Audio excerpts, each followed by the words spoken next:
Hello everyone. Good morning. कैसे हैं आप लोग? तो मेरे वीडियोस जो मैंने डाले हैं उस पे मैंने देखा है कि बहुत सारा कमेंट आ रहा था। तो मैंने सोचा कि इस पे एक वीडियो बनाना चाहिए। तो आज मैं आप लोग के साथ एक और इंफॉर्मेटिव वीडियो लेकर आ गई हूँ। तो चलिए वीडियो को शुरू करते हैं। तो सबसे पहले मैं थोड़ा सा अपने बारे में बता देती हूँ आप लोग को। तो मेरा नाम वर्षा है और मैं बीएड कर ली हूँ और मैंने सीटेट भी क्वालिफाइड कर लिया है, एस्टेट भी क्वालिफाइड कर लिया है और करेंटली मैं टीआरई 4 बीपीएससी टीआरई 4 के लिए प्रिपरेशन कर रही हूँ और उसका जर्नी मैं आप लोग के साथ यूट्यूब पे शेयर करती हूँ। तो मैं बताती हूँ। तो मतलब मैंने जो वीडियो डाला था एक कि 9th साइंस की तैयारी कैसे करें, तो उसमें बहुत सारे कमेंट आ रहे हैं आप स्टूडेंट्स के कि मतलब +2 के लिए कैसे मतलब +2 का कहाँ से कवर करें, किस तरह से पढ़ें, क्योंकि बहुत प्लस 11-12 का बुक हार्ड है, ऐसा आप लोग कमेंट कर रहे थे। तो मैंने सोचा कि इस पे एक आप लोग को थोड़ा सा गाइड किया जाए। जितना मुझे नॉलेज है मैं अपने नॉलेज के अकॉर्डिंग आप लोग को बताऊंगी, क्योंकि मैं कोई एक प्रोफेशनल टीचर नहीं हूँ या ऐसा कुछ नहीं है, लेकिन मैंने प्रिपरेशन किया है टीआरई 1 के लिए भी और टीआरई 2 के लिए भी। तो मुझे थोड़ा सा एक्सपीरियंस हो गया है, आइडिया हो गया है कि आयोग किस तरह से क्वेश्चन पूछता है, कहाँ से पूछता है और हमें तैयारी किस तरह से करनी चाहिए ताकि हमारा एग्जाम क्रैक हो जाए और हम एक गवर्नमेंट टीचर बन पाए। क्योंकि गवर्नमेंट टीचर बनने का सपना तो हम सभी का है, क्योंकि हम जो भी लोग बीएड किए हैं उनका तो है ही कि मतलब एक हम अच्छे पोस्ट पे चले जाएं और मुझे जॉब लग जाए हम सभी को। तो हम लोग तैयारी कर रहे हैं, लेकिन अनफॉर्चुनेटली मेरा टीआरई 2 में सिलेक्शन नहीं हो पाया था। मैं 2 नंबर से रह गई थी। 70 कट ऑफ गया था और मेरा 68 मार्क्स आया था। लेकिन टीआरई 2 का क्वेश्चन थोड़ा सा टीआरई 3 के अकॉर्डिंग हार्ड था, मैंने देखा है। टीआरई 3 का क्वेश्चन बहुत अच्छा था। तो अभी तो खैर टीआरई 3 पे ग्रहण ही लगा हुआ है, पता नहीं कब होगा, क्या होगा, कैसे होगा। लेकिन उन सारी बातों को हम लोग साइड करते हैं। पहले हम यहाँ पे आज साइंस के बारे में 11-12 के साइंस को कहाँ से और किस तरह से कवर करें उसके बारे में बात करने आए हैं। तो हम उसी के बारे में पहले बात करेंगे। तो मैं कहाँ से की हूँ, तो मैंने सचिन एकेडमी का बैच लिया था जो कि बहुत ही अच्छा था। उसमें जिस समय मैं बैच ली थी टीआरई 2 में उस समय साजिद अली सर पढ़ाते थे बायोलॉजी। तो मैंने उसका सारा नोट्स बना लिया हुआ है अच्छे से। अभी भी मेरे पास उनका वीडियो पीडीएफ वगैरह सारा है, लेकिन मैंने उस टाइम ही बना लिया था। और फिजिक्स केमिस्ट्री के लिए भी सर थे उसमें, तो बहुत अच्छा से वो लोग बताते थे। अभी तो खैर सभी टीचर बदल गए हैं, चेंज हो गए हैं अब, लेकिन उस समय भी अच्छा था। तो आप लोग सचिन एकेडमी का ले लीजिए, बैच परचेज कर लीजिए। कोई ज़्यादा मतलब ये नहीं है कि मतलब बहुत ज़्यादा कॉस्टली है उनका बैच या ऐसा कुछ है, नहीं है, अफोर्डेबल प्राइस में उनका है। तो आप ले सकते हैं, ज़रूर आप ले लें। अगर आप बाहर कोचिंग क्लासेस नहीं ले सकते हैं तो आप घर में भी अच्छे से तैयारी कर सकते हैं। मैंने टीआरई 2 में घर पे ही तैयारी किया था और मेरे 68 मार्क्स आए थे।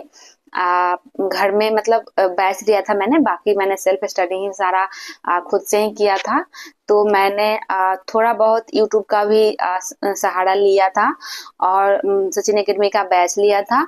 और बुक जो भी थे, मतलब मेरे पास बुक्स हैं मतलब कि 6 से लेके और 12th तक का बुक मेरे पास एससीईआरटी का है। हिंदी मीडियम में मैंने लिया हुआ है, क्योंकि मैं हिंदी मीडियम से ही हूँ, तो मैं हिंदी मीडियम से ही पढ़ती हूँ ताकि मुझे अच्छे से समझ में आए और अच्छे से याद हो। तो आप लोग का जो भी मीडियम हो, आप इंग्लिश से हो या हिंदी से हो, तो आप उसके अकॉर्डिंग आप अपना बुक ले लीजिएगा और बुक को जरूर पढ़ लीजिएगा। 6 से लेके 11-12 तक का।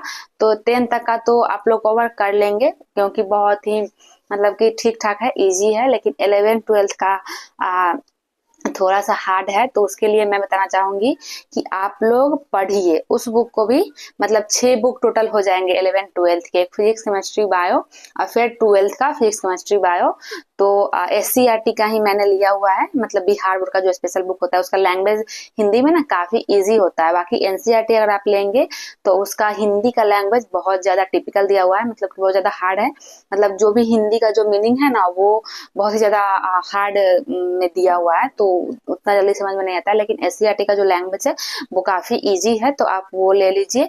और उसको 6 बुक होगा, 6 बुक को आप अच्छे से एक बार पहले पूरा बुक को पढ़ लीजिए। आप अगर शुरू कर चुके हैं तो बहुत अच्छी बात है, अगर नहीं शुरू किए हैं तो आप शुरू कर दीजिए अभी से, क्योंकि अभी कोई नोटिफिकेशन नहीं आया है, तो अभी हमारे पास बहुत ज्यादा टाइम है, हम आसानी से आराम से अभी से कर सकते हैं।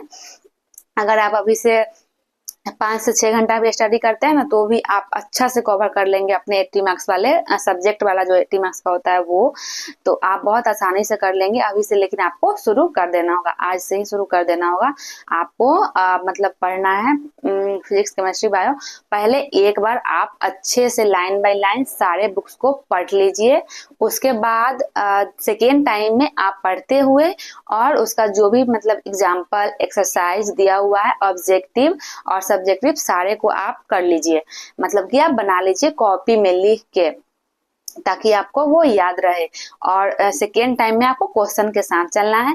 थर्ड टाइम में आपको केमिस्ट्री मतलब बायो, तो जिनका बायो है उनका तो खैर, मेरा तो बायो बहुत अच्छा है तो मैं बायो के लिए उतना टेंशन नहीं लेती हूँ। फिजिक्स केमिस्ट्री के लिए, फिजिक्स भी मेरा थोड़ा सा ठीक है, केमिस्ट्री मेरा थोड़ा ज्यादा वीक है, तो मैं केमिस्ट्री पर थोड़ा ज्यादा ध्यान देती हूँ। जो भी उनका मतलब फॉर्मूला होता है और मतलब कंपोनेंट्स होते हैं, यौगिक जो भी होते हैं, उन सारी चीजों को मैं कॉपी में नोट डाउन कर लेती हूँ अच्छे से, ताकि मतलब मैं बना लूं, उनको अच्छे से याद कर लूं। और मेरा TI2 का कॉपी सब रेडी है, तैयार है, तो मैं वो सारा कुछ कर लेती हूँ। और मैं यहाँ पे थोड़ा सा फिजिक्स और केमिस्ट्री का जो सिलेबस है उसके बारे में बता देती हूँ आप लोग को। आप लोग सिलेबस भी पूछ रहे थे, तो मैं सिलेबस के बारे में आप लोग को थोड़ा सा बता देती हूँ। हाँ, तो हम लोग सिलेबस के बारे में बात कर लेते हैं। तो आप लोगों को केमिस्ट्री में क्लासिफिकेशंस पढ़ना पड़ेगा, एटॉमिक स्ट्रक्चर, कार्बन कंपोनेंट्स और केमिकल रिएक्शन, और उसके बाद थर्मोडायनेमिक्स, उष्मागतिकी जिसको बोलते हैं वो, और एटॉमिक स्ट्रक्चर, ये सारा कुछ आपको केमिस्ट्री में 11th 12th का पढ़ना पड़ेगा। तो ये सारा कुछ है। और फिजिक्स का मैं आप लोगों को थोड़ा सा बता देती हूँ कि फिजिक्स में आपको मेन क्या पढ़ना होगा। मेजरमेंट हो गया, लाइट, साउंड, हीट, एनर्जी, ये सारा कुछ आप लोगों को पढ़ना पड़ेगा फिजिक्स में। और बायो में तो सेल है, बॉडी सिस्टम है, न्यूट्रिशन है, जेनेटिक्स, क्लासिफिकेशंस है, हार्मोन्स है, हार्मोन्स से काफी ज्यादा क्वेश्चन आते हैं, और विटामिन भी आते हैं, डिजीज से भी बहुत ज्यादा क्वेश्चंस आते हैं। तो ये सारा टॉपिक आप लोगों को कवर करना पड़ेगा, अच्छे से नोट्स बनाना पड़ेगा। पर खुद अगर आप क्लास लेती हैं तो क्लास में तो आपको सारा कुछ करवाया जाएगा। और एक और मैं आप लोगों को यहाँ पे बताना चाहती हूँ कि टीचिंग वाला करके एक यूट्यूब पे चैनल है, वहाँ पे सारिका मैम आती हैं, वो भी बहुत अच्छा से करवाती हैं। मतलब 11 अगर आप लोग एनसीईआरटी बुक नहीं ले सकते हैं या कुछ भी, तो उसका भी उपाय है। तो आप वहां से उन्होंने सारा एनसीईआरटी कवर करवाया हुआ है, तो आप लोग वहां से भी देख सकते हैं, कवर कर सकते हैं, नोट्स बना सकते हैं। लेकिन आप लोग एक बैच सचिन एकेडमी से, मैं तो सचिन एकेडमी से ली थी, तो आप लोग को सचिन एकेडमी ही सजेस्ट करूंगी।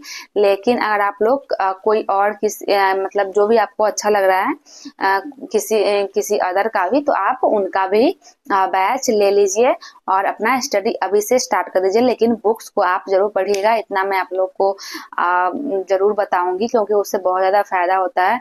मेरे 68 मार्क्स आए थे TI2 में, तो मुझे लगा था कि मेरा सिलेक्शन पक्का हो जाएगा, लेकिन नहीं हो पाया, 2-3 मार्क्स से मेरा रह गया। लेकिन उस बात का मुझे बहुत ज्यादा रिग्रेट है, बहुत ज्यादा पछतावा है। मैं पता है उस समय मैं मतलब डिप्रेशन नहीं कहते हैं, स्ट्रेस और डिप्रेशन के कारण मैं अजीब सी हो गई थी। मुझे लगता था कि मैं मतलब क्या ही बताऊं, वो फेज मैंने किस तरह से, उस फेज से मैं निकली हूँ और मैं आगे बढ़ी हूँ, वो मैं बता नहीं सकती यहाँ पे, बहुत ज्यादा मुश्किल होता है। लेकिन अब मुझे उस फेज से नहीं गुजरना है, और आप लोग भी उस फेज में मत जाइए। तो हम लोग को मेहनत करना है अभी से ही अच्छे से, ताकि हम लोग का सिलेक्शन हो जाए और हम लोग खुशी से ज्वाइनिंग करें और दुख का कोई ये नहीं रहे। तो यही सारा कुछ है। मैंने इस तरह से ही किया है। बुक्स को मैंने पढ़ा है जरूर से जरूर, और लाइन बाय लाइन, और इसके साइज जो सारे हैं वो भी मैंने कंप्लीट किए हैं। और जो भी क्वेश्चंस अगर आपको मतलब कि क्वेश्चंस में कोई डाउट है या कुछ भी है, तो वो आप अगर लाइव क्लास ज्वाइन करती हैं तो आप उसमें भी पूछ सकती हैं। और और जितना ज़्यादा हो सके उतना ज़्यादा से ज़्यादा क्वेश्चंस भी करिए आप लोग। क्राउन पब्लिकेशन का बुक आता है, उसमें साइंस का सारा दिया हुआ है, या लुसेंट पब्लिकेशन का भी ऑब्जेक्टिव का बुक आता है, वो भी आप ले लीजिए। और जो भी आपको जितना ज़्यादा ऑब्जेक्टिव क्वेश्चन कहीं से भी जहाँ से भी मिल रहा है उसको आप खुद से सॉल्व कीजिए, और खुद से सॉल्व कीजिए, खुद से समझने का कोशिश कीजिए, ताकि चीज़ें आपके माइंड में रह जाए और आप एग्जामिनेशन हॉल में जाके कोई भी गलती नहीं करें।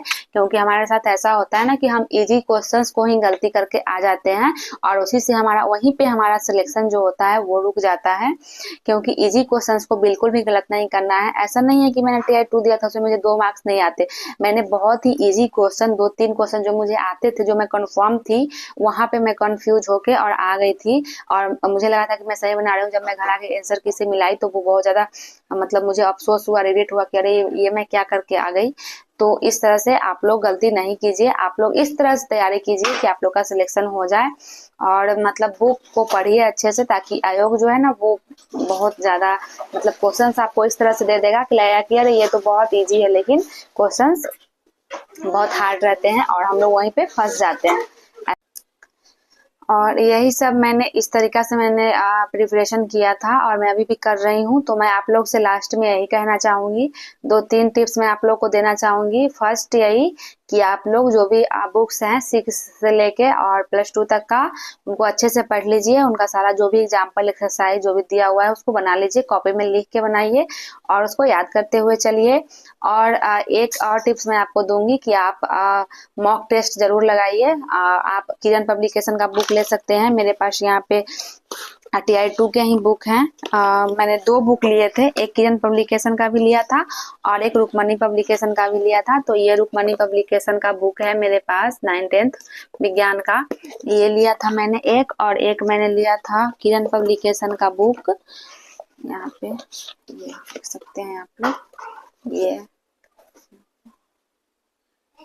तो ये मैंने लिया था। तो आप लोग सेट जरूर बनाइए अभी से। आप मतलब अगर 2 पब्लिकेशन का लेते हैं सेट, तो दोनों में से एक एक बनाइए। और अगर एक ही पब्लिकेशन का अगर आप लेते हैं, किरण पब्लिकेशन का अच्छा है, आप किरण पब्लिकेशन का ही मैं यहाँ पे आप लोग को सजेस्ट करूंगी, तो आप लोग ले लीजिए और सेट भी जरूर बनाइए। 2 सेट बनाइए जरूर, और पढ़ते रहिए और सेट बनाते रहिए। और बुक्स को पढ़िए, सेट बनाइए, और जो भी आप बैच लेते हैं अगर उसमें आपको जो भी पढ़ाया जाता है उसको आप अच्छे से कवर कीजिए। और क्वेश्चंस जहां से मिले, जितने ज्यादा क्वेश्चंस मिले फिजिक्स केमिस्ट्री बायो के, उतना ज्यादा क्वेश्चंस आप ले लीजिए और प्रैक्टिस करते रहिए। बहुत ज्यादा आपको बेनिफिट होगा इन सारे जो भी मैंने बताया है। बहुत ज्यादा फायदा आपको होगा, आपको अपने आप में इम्प्रूवमेंट देखने को जरूर मिलेगा। मैंने भी 0 से ही तैयारी करना शुरू किया था, क्योंकि शादी, बच्चे, हाउसवाइफ आदमी हो जाता है ना, उसके बाद बहुत ज्यादा दिक्कत होता है पढ़ाई शुरू करने में। तो मैंने भी बहुत ज्यादा ऐसा नहीं है कि मैं यहाँ तक ऐसे ही पहुंच गई हूँ, मैंने बहुत मेहनत किया है, और अभी तो कुछ भी नहीं हुआ है। बस 1-2 बार मैंने जो भी एग्जाम दिया है और उसका जो मेरे पास एक्सपीरियंस है वही मैं आप लोग के साथ यहाँ पे शेयर कर रही हूँ। और आप लोग को उससे फायदा होता है तो मुझे बहुत ज्यादा खुशी होगी। और तो मैंने बता दिया है कि मैंने क्या किया है, कैसे किया है, तो आप लोग भी जरूर कीजिए उस तरह से, और आपका सिलेक्शन पक्का होगा। आप अपने आप पे खुद पे विश्वास रख के आप प्रिपरेशन शुरू कीजिए, देखिएगा आपका सिलेक्शन जरूर होगा। बस आप ईमानदारी से मेहनत कीजिए। और मैं एक दो बातें और मैं आप लोग को बताना चाहूंगी यहाँ पे। अगर आप अपने लाइफ में कुछ अच्छा अचीव करना चाहती हैं, तो उसके लिए आप अपने लाइफ स्टाइल को, आप अपने दिनचर्या को भी सुधारिए। आप सुबह 5 बजे 4 बजे अगर आप नहीं उठ पाते हैं तो आप मत उठिए, लेकिन कम से कम 5 बजे आप सुबह में जरूर उठ जाइए। आप थोड़ा सा बाहर का फ्रेश एयर लीजिए, घूमिए और स्नान कर लीजिए, और सूर्य देवता को आप जल अर्पण कीजिए। उससे आपको आपके लाइफ में बहुत ज्यादा बेनिफिट देखने को मिलेगा। और हनुमान चालीसा का भी आप पाठ कीजिए। और कुछ भी नहीं करना है आपको। अगर आप भगवान में बिलीव करते हैं या नहीं करते हैं, भगवान में बिलीव करना चाहिए। मैं बहुत बिलीव करती हूँ, और मैं ऐसा पहले कुछ भी नहीं करती थी, लेकिन अब मैं करती हूँ। सुबह जगती हूँ, सूर्य देवता को जल जरूर देती हूँ, हनुमान चालीसा का पाठ जरूर करती हूँ। और मैं कुछ करूँ या ना करूँ, मैं इतना टाइम निकालती हूँ अपने स्टडी के साथ, इतना मैं, और मेरे पास एक बच्चा भी है तो मैं उसको भी मैनेज करती हूँ और उसके साथ साथ मैं घर का सारा काम भी करती हूँ, क्योंकि मैं और मेरे पति और मेरा बच्चा, मैं हम लोग अकेले रहते हैं। तो मुझे घर का सारा काम मुझे ही अकेले ही करना पड़ता है, तो मैं सारा कुछ मैनेज करती हूँ। मैं थोड़ा कम सोती हूँ, मैं पहले 7 बजे 8 बजे तक मैं भी सोती थी, बहुत पहले 3-4 साल पहले का बात मैं बता रही हूँ।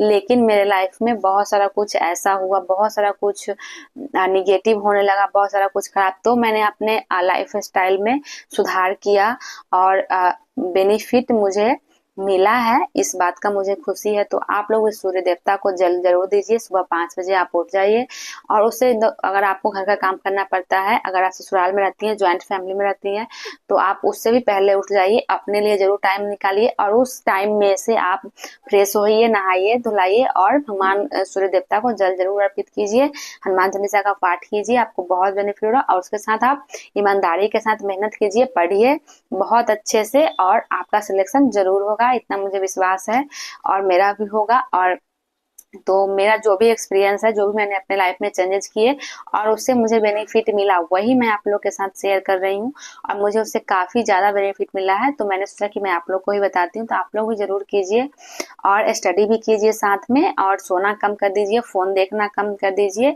ये जब जॉब हो जाएगा ना और जॉब के बाद जो आपको मान सम्मान मिलेगा ना, तो उस समय सब कुछ छोटा पड़ जाता है। लेकिन अभी हम मोबाइल चलाते हैं, ये करते हैं, वो करते हैं और बहानेबाजी करते हैं कि अरे नहीं मैंने तो पढ़ा था, मेरा सिलेक्शन नहीं हुआ, ये हुआ वो हुआ।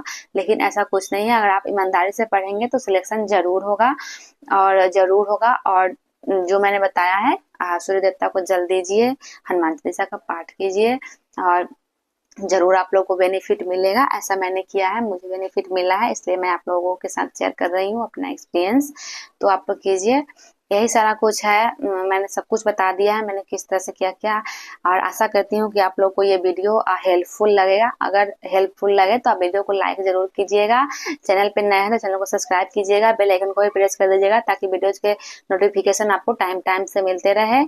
और bye bye everyone, take care. जो मैंने बोला है वो आप करके देखिए, आपको जरूर बेनिफिट मिलेगा। Bye bye everyone.